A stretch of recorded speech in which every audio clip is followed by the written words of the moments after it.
So I'm going to show you a simple way to deprime shotgun shells, just like the easiest way if you don't have a reloader or anything like that.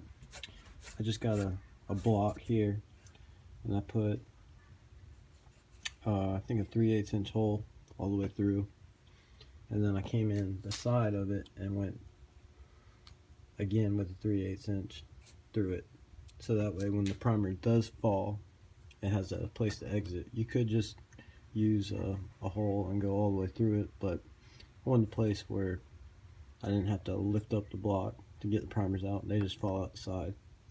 So in a second here, I'm going to show you exactly how to do it really simply, really quickly, and cheap.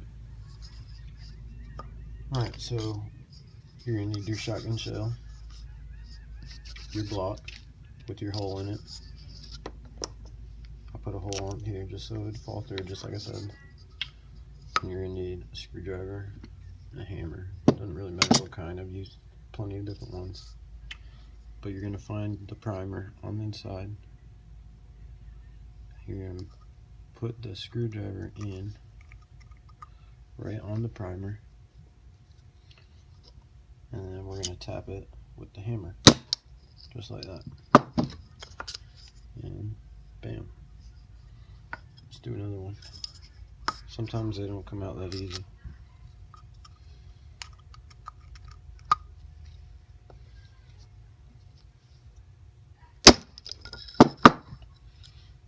Sometimes they do.